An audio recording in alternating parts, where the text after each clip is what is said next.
Good morning and we wish you all a wonderful day. This is 12th February episode of Civil Media's Daily Current Affairs Analysis brought to you by Shankar AS Academy. Hope you guys watching the video have subscribed to the channel already. If you haven't subscribed yet, please do subscribe and hit the bell icon for receiving the prompt notification. Before getting into the list of topics for today's discussion, there is a small and important announcement that Shankar IAS Academy is going to start its batch 2 of Prefit 2026 test series. That is an UPSC daily prelims test series consists of 54 tests. So why this prefit matters? Because the prefit test series of 2025 has its reflection in the UPSC Civil Service Examination Prelims of 2025. That is, it has the direct reflection of 20 questions from the test series in the UPSC prelims and partial reflection of 11 questions in the prelims of that year. So around 31 questions has been reflected from the prefit test series of 2025. So please consider this and register yourself for this test series and get benefited. And in this video, we are going to deal with some of the topics such as Kimberley process, which has been recently charted by India, and the leverage for India over this process. And the second topic where we discuss about the Chandrayaan-4 mission and the recent location that has been finalized for placing the rover of this Chandrayaan-4 mission by ISRO.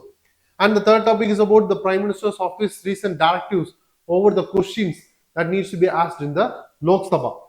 And the fourth topic is about reimagining the Information Commission stakes or the position over the states where the pendency rate is very low.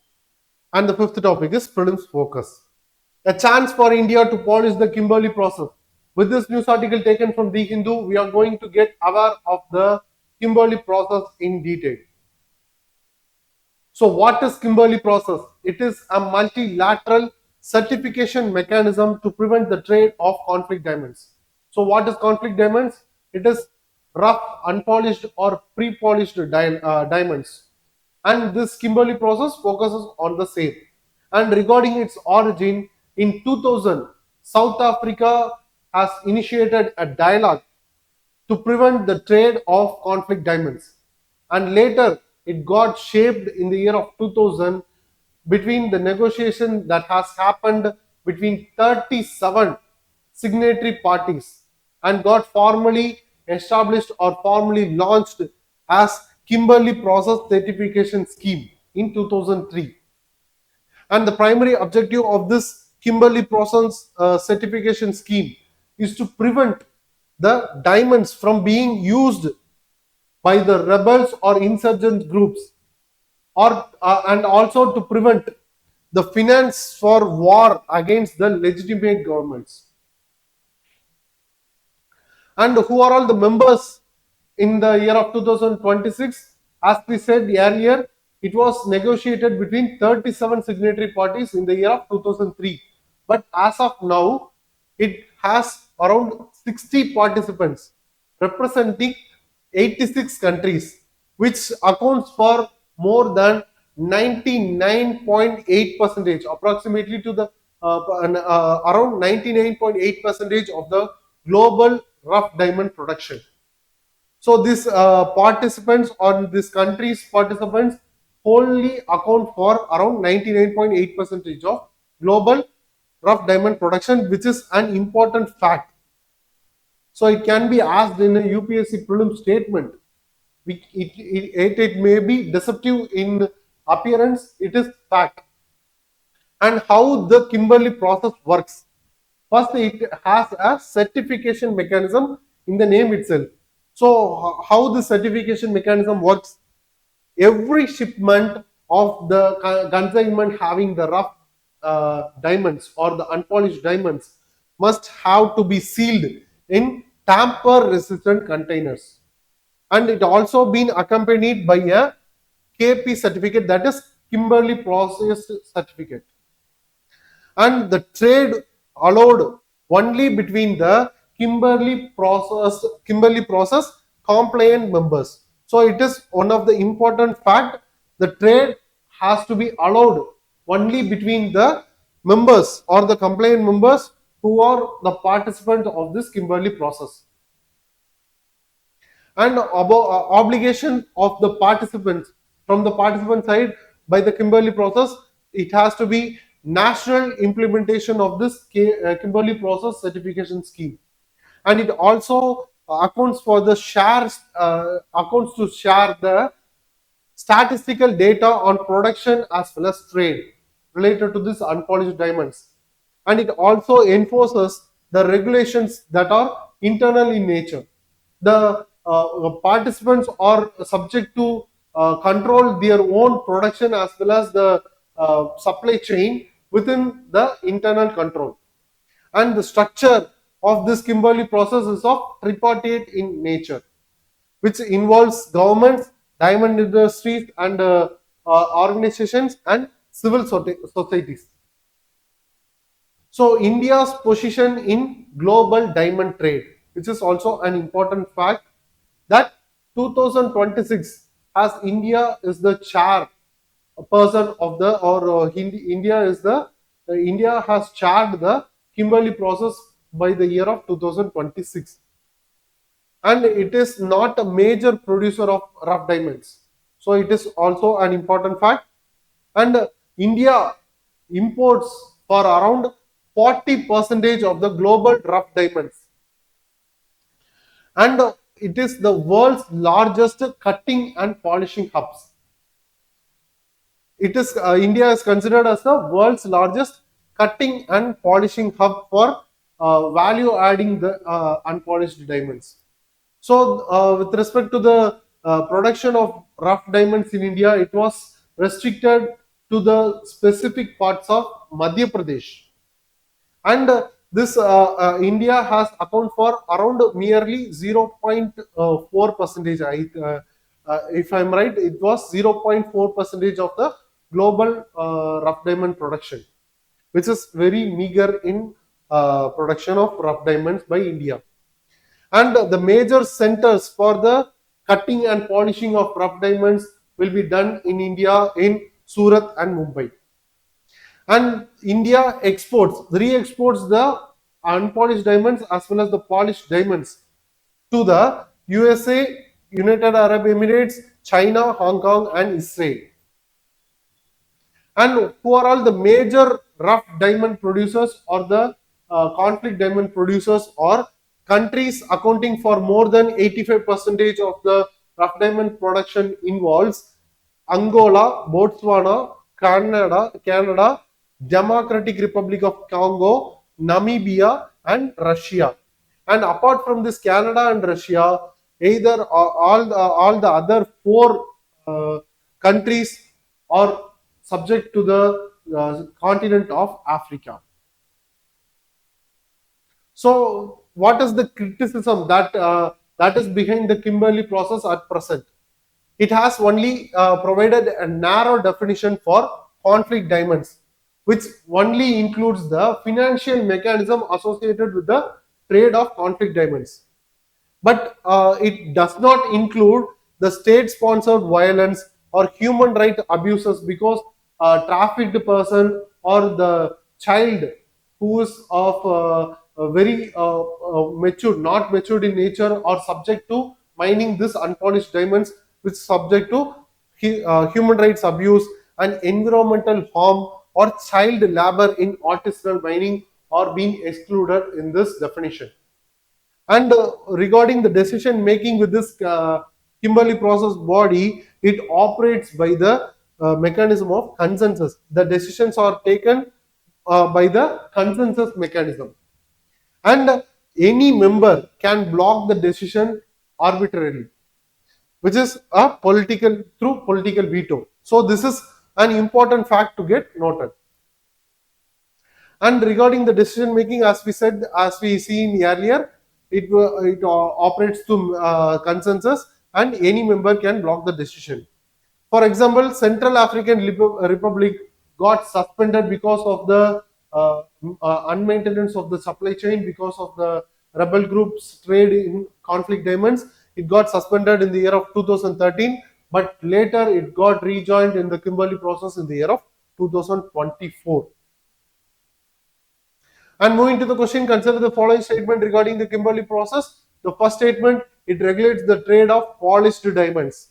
Second, it was launched in 2003 as a certification scheme. Third statement, it operates through a tripartite structure involving governments, industries, and civil societies. Fourth statement, India is one of the largest producer of rough diamonds.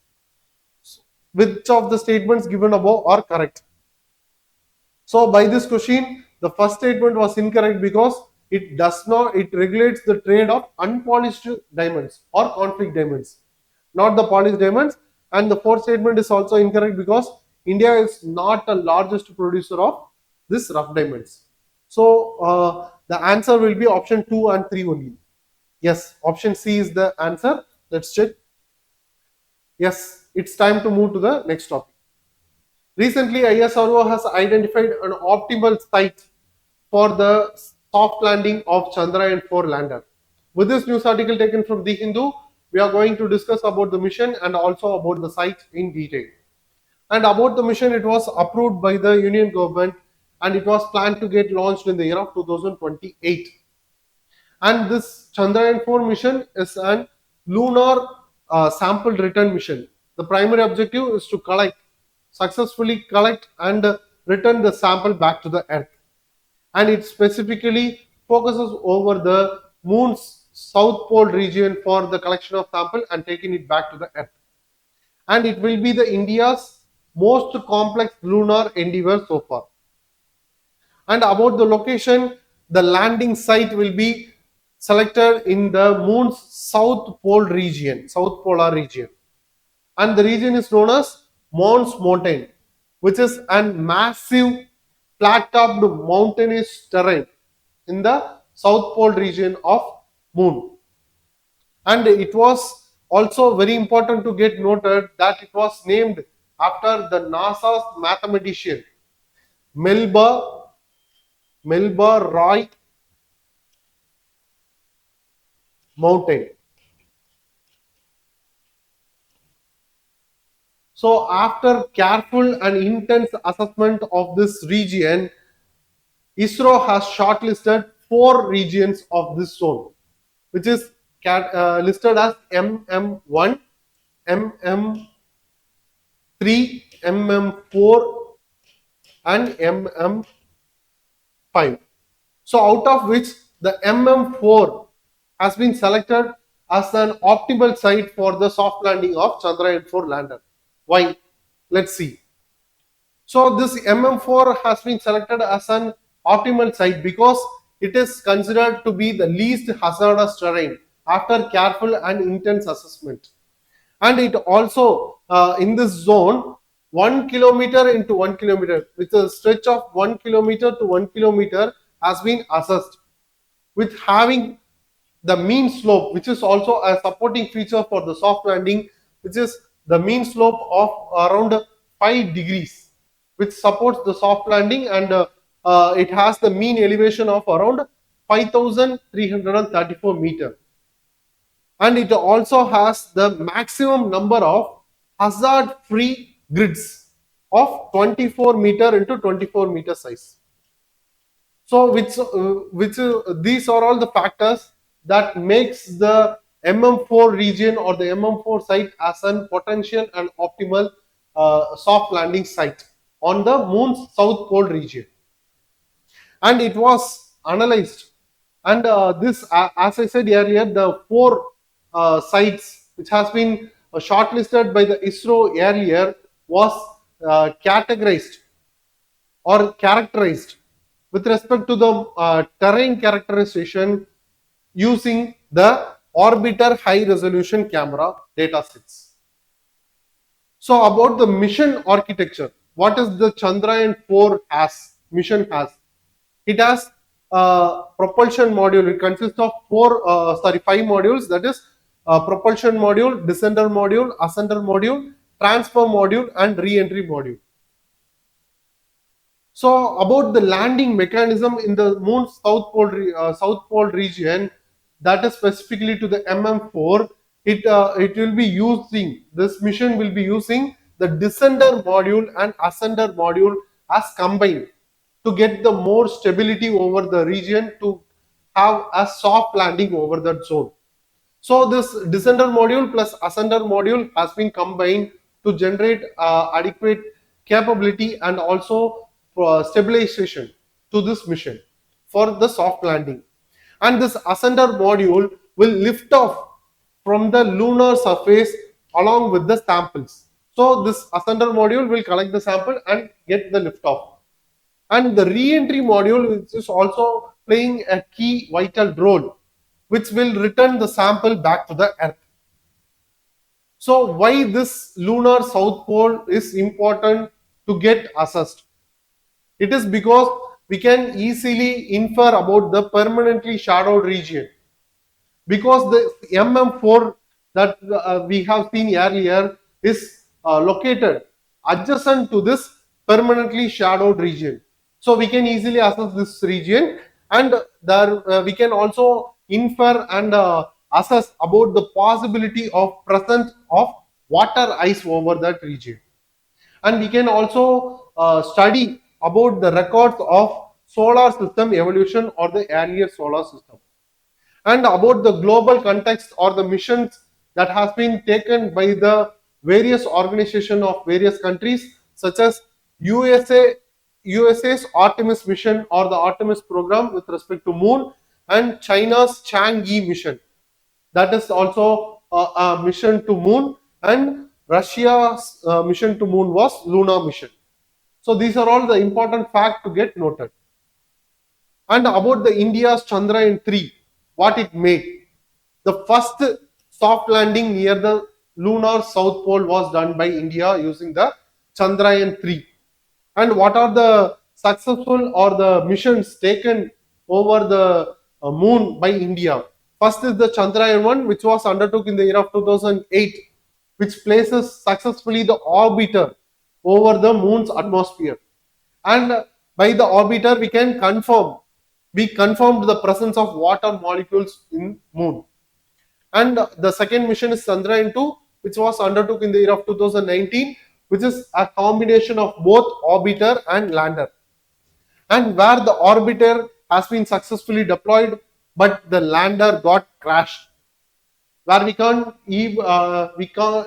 able to successfully deploy the rover. And in the third mission is the Chandrayaan-3, that is undertook in the year of 2023, and it has both soft landing and rover deployment. We have successfully done that soft landing, and also the rover has been deployed. And in the Chandrayaan-4 mission, it was about to get launched in the year of 2028, and it will be the sample return mission, as we see earlier, to return the sample from the lunar surface. And what was the important instrument that has been used in the Chandrayaan-4 mission? That is orbiter high resolution camera, which is used to assess the terrain characteristics of that zone by making 3D images, and which provides high resolution imaging, and which is used for terrain hazard mapping. Moving to the quick practice question, consider the following statement regarding Chandrayaan-4. First, it is India's first lunar sample return mission. Second, the landing site is located in the moon's equatorial region. Third, the mission includes a re-entry module to bring back samples to the earth. Which of the statements given above is or correct? And we can easily get to know that the second statement was incorrect, because the Chandrayaan-4 mission specifically focuses over the sample collection from the moon's south pole region, not the equatorial region. And by eliminating the second statement from the option, we left with only option A and B, and we can infer that the third statement was also correct, and the answer will be option A. Let's check. Yes, with this we move to the next topic. PMO directive on PM cares. What questions can Lok Sabha ask? With this news article taken from the Indian Express, we are going to discuss in detail about the funds that has been mentioned in the question raised in the Lok Sabha, and also about the manner or procedure for raising question in the Lok Sabha, which is subject to admissibility by speaker in detail. So about the core issue, the Prime Minister's office has informed to the Lok Sabha Secretariat that the question regarding the three funds, that is Prime Minister's CARES Fund and Prime Minister's National Relief Fund and National Defence Fund, are inadmissible. Question related to these funds are inadmissible, which is cited by the Prime Minister's office, and the reason stated for its inadmissibility was these funds are made or these funds are based on voluntary public contributions and was not charged or made out from the Consolidated Fund of India, which is under Article 266 of Indian Constitution. And regarding the admissibility of questions in Lok Sabha, which is governed under the framework known as Rules of Procedure and Conduct of Business in Lok Sabha. Particularly, Rule 41 states that question can be asked for seeking information regarding the matters of public importance. A question can be asked for obtaining information which is a matter related to the public importance, and it has to be fall within the special cognizance of the minister to whom it is addressed. And for a question to get admitted, it needs to meet out 23 conditions. So it needs to be meet out 23 conditions, like it should not ask question related to the national security or secret, national secret, important secret, or it should not be a question of sub judice in nature, etc. So it needs to meet out 23 conditions. So about the restrictions that provides in the rule of 41 subclass 2, a question shall not asked related to the matter not primarily the concern of Government of India, which is stated under the rule 41 subclass 2 of 8.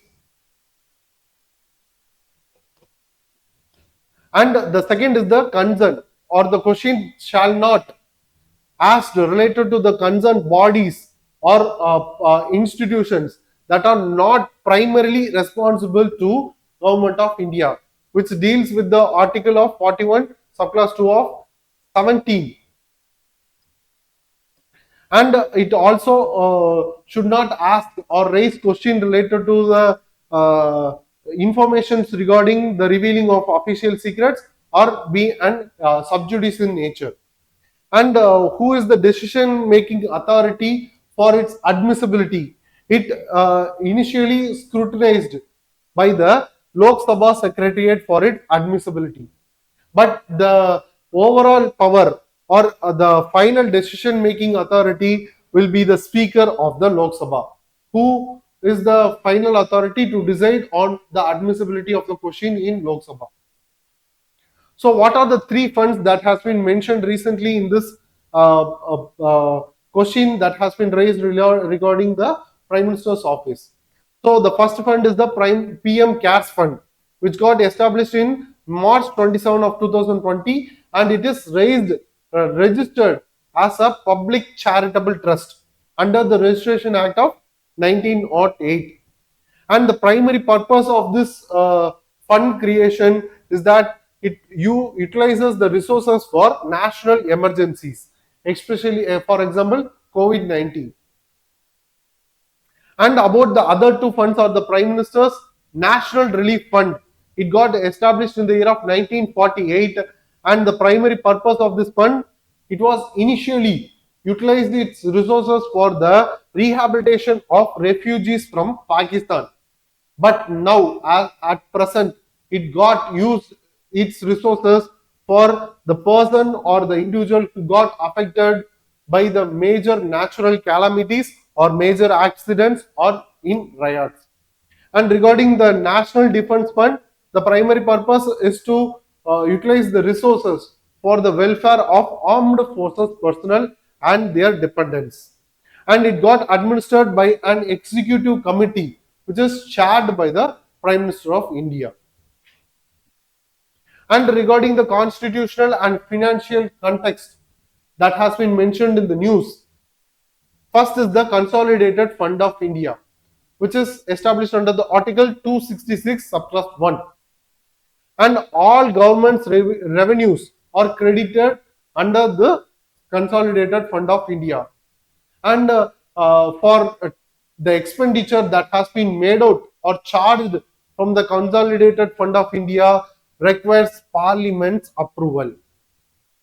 And what is the important distinctions that needs to be noted here is that a body which receives voluntary donations will not be subject to the subject to be outside the public scrutiny, which is not considered to be automatically outside the purview of public scrutiny. So it is an important distinction that needs to be noted here. And legal interpretations regarding the usage of this fund or the voluntary contribution that has been made out was subject to test in courts. And regarding the RTA Act of 2005 and its applicability, the National Defence Fund was entirely covered or entirely under the purview of this RTA Act of 2005. But the PM CARES and PM National Relief Fund was under subject to question, which is under the case is under the Delhi High Court for its status regarding the coverage under RTA Act of 2005, and the cases were pending before court. What are all the funds or the institutions come under the RTA Act? RTA Act applies to public authorities, bodies substantially financed by the government, and constitutional and statutory authorities will also be comes under the purview of RTA Act 2005. And the parliamentary accountability mechanism.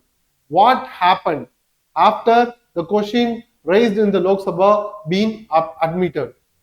The question will send to the Ministry of Concern, and the ministry will get 15 days to respond to that question. But on the between the 15 days, when a ministry feels that it violates the rules that has been mentioned, which is subject to admissible, has been violated, the ministries will politely inform the Lok Sabha secretariat for making, or it may be inadmissible, to make it inadmissible in nature. So the ministries may request disallowance of the question raised, citing the reasons of national security, as it violates the question related to national security, or it reveals the confidentiality, or it may make it to disallowance, because the revealing the answer to the question which has been raised in the Lok Sabha will create an question or which affects the position of India in the with respect to other countries has been question will also be subject to disallowance, which is foreign relations concern. And moving to the question, consider the following statement. The first statement: the Consolidated Fund of India is established under Article 266 of the Constitution. Second, the National Defence Fund is covered under the Right to Information Act of 2005. The final decision regarding third statement, the final decision regarding admissibility of question in Lok Sabha rests with the Prime Minister's office. Which of the statements given above is not correct? And the first statement was correct, and the second statement is also correct, but the third statement was incorrect, because it is not the final decision regarding the admissibility of question in Lok Sabha is not rest with the Prime Minister's office, it rests with the Speaker of the Lok Sabha. So the third statement was incorrect, and the answer will be option A, 1 and 2 only. Yes, with this we move to the next topic. Why can't Human Rights Commission become ad hoc information commission in states with few RTI appeals as Supreme Court? With this news article taken from The Hindu, we are going to have an insight over the changing probability of changing the State Human Rights Commission as a temporary provision to act as an information commission where in the states where the RTI appeals are low. in detail. So about the news, the Supreme Court has suggested that the states where the RTA appeals are in low in numbers, the State Human Rights Commission chairperson could act as a temporary as a temporary chief information commissioner instead of maintaining a separate information commissioner in that position. So about the State Human Rights Commission, it is a statutory body established under the Protection of Human Rights Act of 1993, and it strives to protect and promote the right relating to life, liberty, equality and dignity at the state level. And regarding its composition, the chairperson will be of former Chief Justice of the state or the judges of High Court. Sorry, former Chief Justice of High Court or the judges of High Court. And the members will be the person with judicial background or expertise in human rights. So regarding the State Information Commission, it is also a statutory body established under the Right to Information Act of 2005. And in every state, to ensure the transparency and redress the grievance regarding the access to the information from the state public authorities, it needs to post some personnel as a information commissioner for rendering the information regarding the public authorities to the public. And with respect to the composition and appointment, the State Information Commissioner will be a chairperson plus up to 10 State Information Commissioner will be the primary composition. And regarding the appointment, it was the Chief Information Commissioner and the Information Commissioners were appointed by the Governor of the state on the recommendation of committee headed by the Chief Minister. And what are the advantages of the ad hoc mechanism that was suggested by the Supreme Court recently? It saves the public money. It avoids maintaining a separate information commissioner when the RTA cases or the RTA appeals are low in numbers. And it also helps in better utilization of resources, as it uses existing State Human Rights Commission infrastructure and personnel. It will help in better utilization of the resources.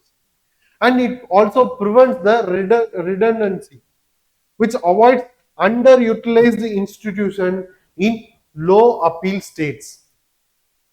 And the other advantage is that it provides administrative flexibility to the institution, as it is a temporary arrangement until the workload has increased.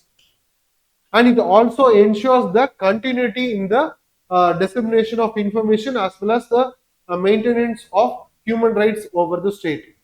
It prevents the complete paralysis of an institution where information commissioner are defunct due to vacancies.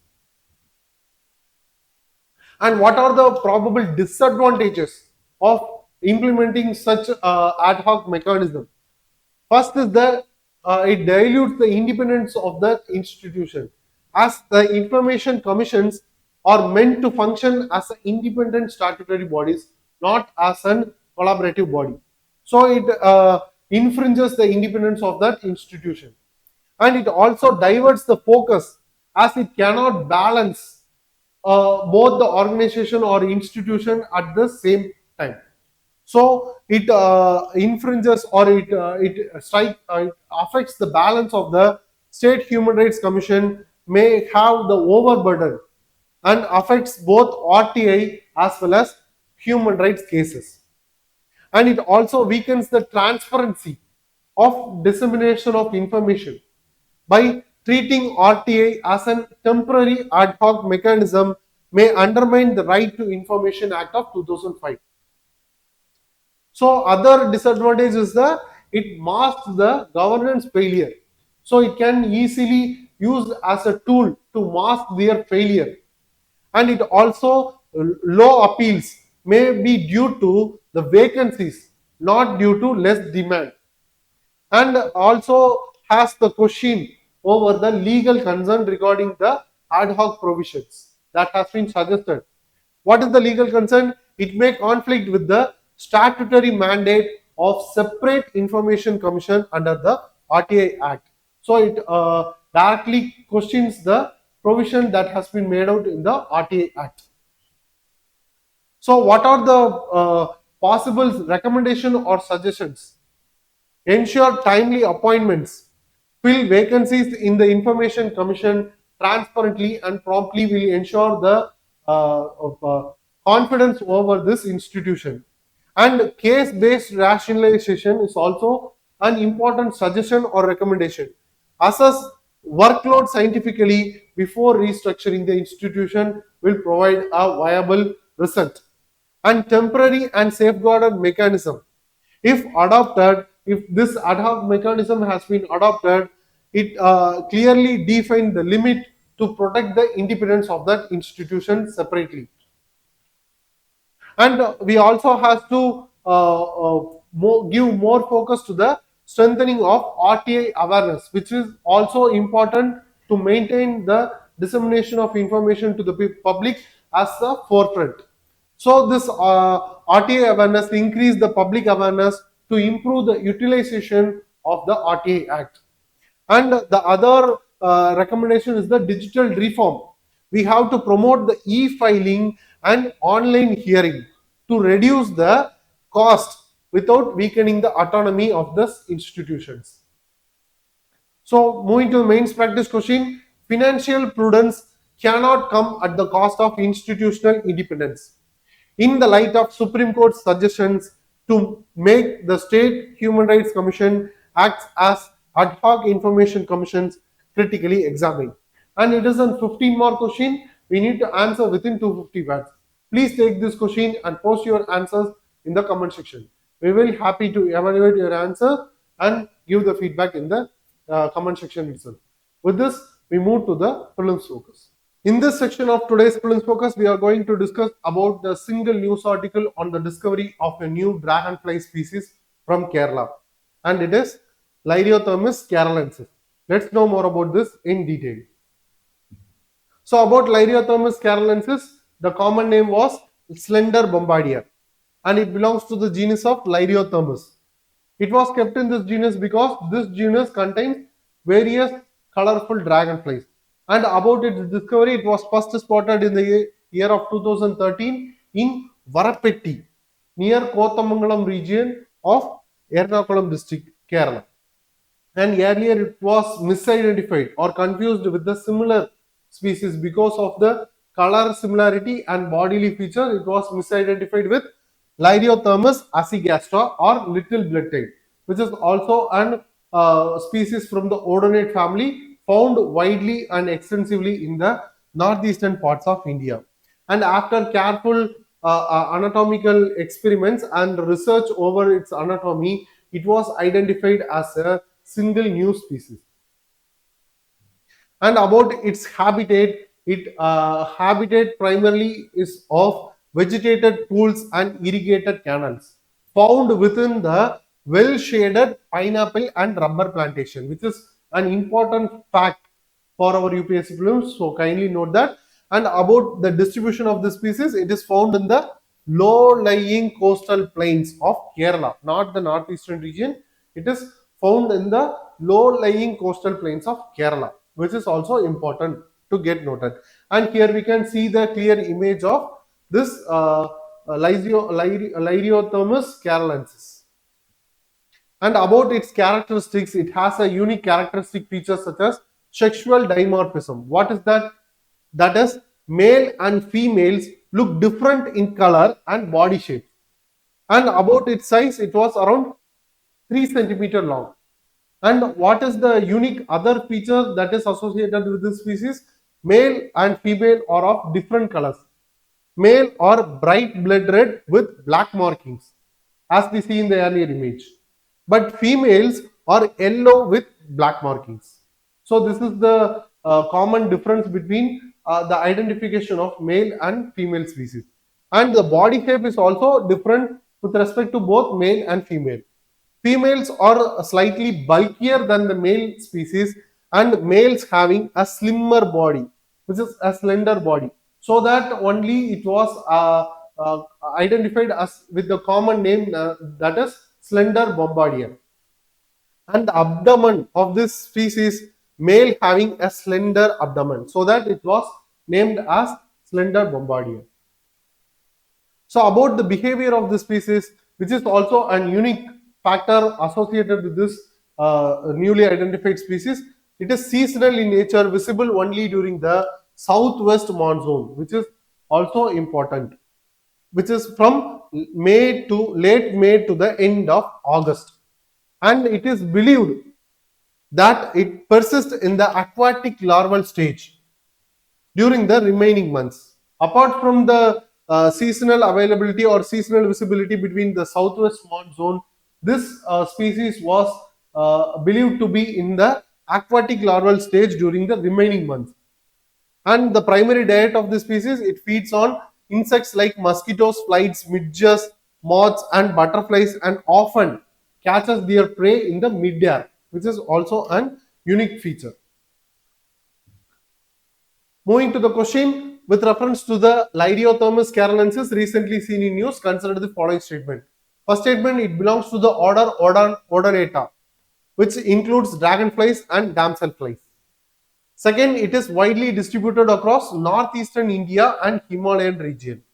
Third, the species shows sexual dimorphism with males and females differing in color and body shapes.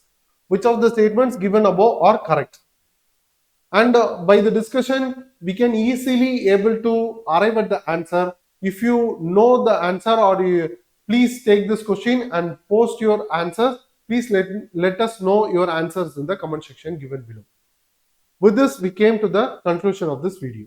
Hope you guys like the video. Please share your positive comments and suggestions in the comment section given below, and share the video to your friends. And don't forget to hit the bell icon and subscribe button for receiving on-time notification. Thank you for watching us. Have a great day.